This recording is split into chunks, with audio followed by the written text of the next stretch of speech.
this is about the most indebted period in the history of the world. I never thought I would see so much debt so quickly as we have seen in the last few months. So what we're really talking about is government debt, because no one expects governments to go bankrupt, although we all know that occasionally they do default. We've seen many cases of that, but certainly not the United States or the UK or Spain or France. No one expects any of those countries to default anytime soon. Dive into the alarming reality of global debt with Jim Rickards as he breaks down the critical thresholds and potential consequences. From debt to GDP ratios to looming inflation risks, this eye-opening analysis unveils the precarious state of economies worldwide. Tune in for insights on the future of financial stability and the imperative for strategic economic shifts. But the way I think about debt is I use the debt to GDP ratio, because debt is not automatically a problem. It may be a problem or it may not be a problem. It all depends on how much income or output you have to service the debt. So just to give a simple example, let's say you have a credit card and you have a $50,000 balance on your credit card. You owe the bank $50,000. Is that a problem? Well, if you make $20,000, it's a big problem. You're probably going to go bankrupt. But if you make $200,000, you could probably, write a check and pay it off. So the answer as to whether the debt is a problem or not can only be thought about in relation to your income. And so I use the debt to GDP ratio. I say, how much debt does a country have? How much debt is outstanding? And how big is their GDP?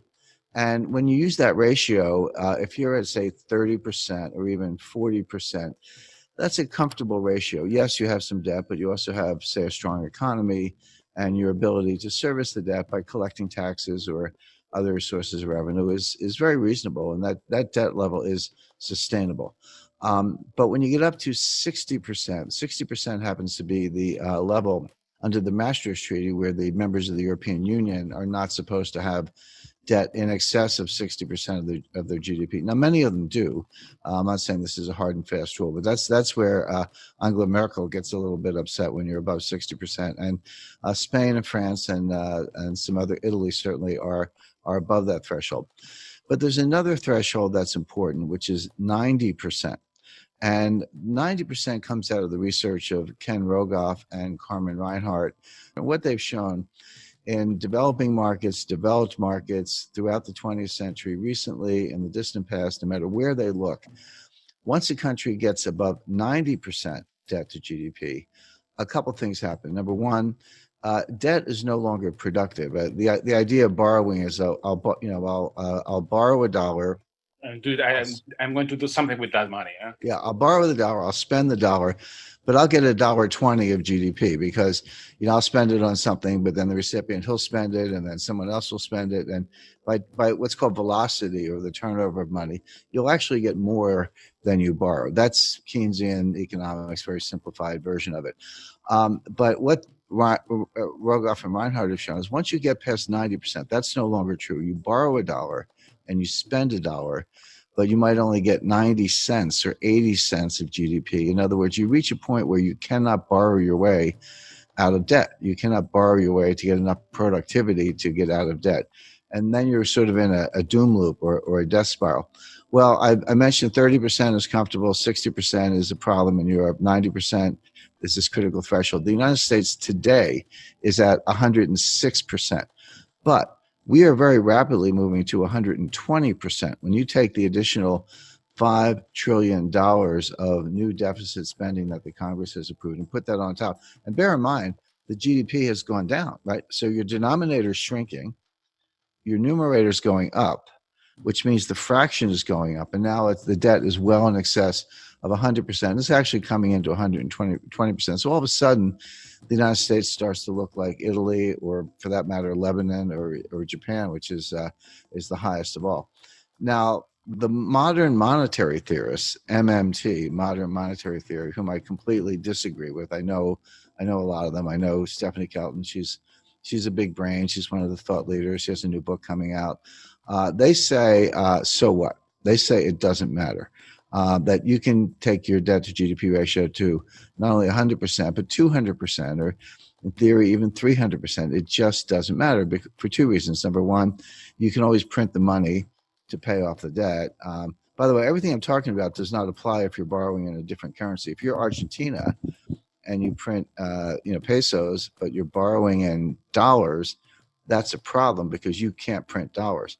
But of course, the United States can print dollars. The ECB can print euros. Bank of Japan can print yen. And if that's the currency of your debt, just print up the money. What's the problem? And they have other solutions. If inflation starts to take off, just raise taxes. I'm not so sure about that. You borrow yourself into oblivion, you get inflation, and you think you can tax your way out of it. That doesn't sound like a very good way to go. But the bottom line is that all the countries, starting with the United States, but all the major developed countries, are now in these sky high and rising debt to GDP ratios. Now the question is, what's going to happen next? Interest rates are extremely low. The central banks have made them low. So the debt service is not that great. The debt is huge, but if you're only paying, a fraction of 1%, it's not as if you're incurring a lot of interest expense, which of course adds to the deficit. So that's the first thing. We don't have inflation. People who say that, the money printing that the central banks are doing to buy the debt, which they are, is inflationary. That's not true. That's a kind of gross misunderstanding, comes out of Milton Friedman, et cetera. It's not true. What does cause inflation is velocity, which is the turnover of money. People lose confidence in money and they spend it, and someone else gets it and they spend it. Everyone's spending it because they want to run into hard assets, land, gold, silver, fine art, real estate, et cetera, or just buy a car because they think the price is going up, or a refrigerator, whatever it is. If you get that kind of velocity, inflation can happen very quickly. And we saw this in the late 1970s. So the real warning is not that any of these countries are going to default on their debt. They're not going to default on their debt because they can print the money. The danger is inflation. Now, if you said, do I see inflation right now? Absolutely not. We're going to see deflation, which is a different kind of danger. Deflation causes debt defaults because Japan has been trapped into that like for 30 years. Yeah, and Japan's been in a depression, in my view, since 1990. My view, the U.S. has been in a depression since 2007. We're in our second lost decade. Japan's entering their fourth lost decade. But it's as if all the countries in the world are getting more and more like Japan.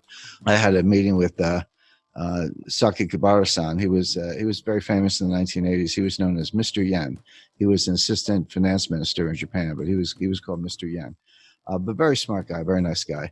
And I confronted him on this. I said, Sakakibara-san, your debt keeps going up and your debt to GDP ratio is sky high and your GDP is kind of flat. And he said, yes, but you're missing one thing. He said, our population is going down, which is true. So on an overall basis, they're flat, but on a per capita basis, their GDP is actually outperforming. So I said, so the logic of that is someday there'll be one person left in Japan and she will own the entire country and be the richest person in the world. Well, it's very bad for Argentina, and here's why. If you, or Chile for that matter, if you borrow in dollars and then we have deflation, what does that mean? It means the value of cash is going up, but it also means the value of the debt is going up. So even if you have very low interest rates, which we do, when you borrow in dollars and the dollar is worth more, that's what deflation is. Your dollar is worth more. That means your debt is also worth more, meaning you owe more debt in real terms. The nominal debt's the same. So if you borrow 100 million, you owe 100 million. That doesn't change. But if you have deflation, so that the 100 million is actually more valuable. See, this hasn't happened since the 1930s. People don't understand. No one alive has really lived through a strong deflationary period. A lot of us have experience with inflation. We had it in the United States in the late 70s, and you're right, Argentina's had it on multiple occasions, and we can name other countries. As we wrap up, remember, debt isn't inherently bad, but it's all about the debt to GDP ratio. With the US hitting 106% and climbing, we're treading into risky territory. Beware of inflation or deflation. They can worsen our debt dilemma.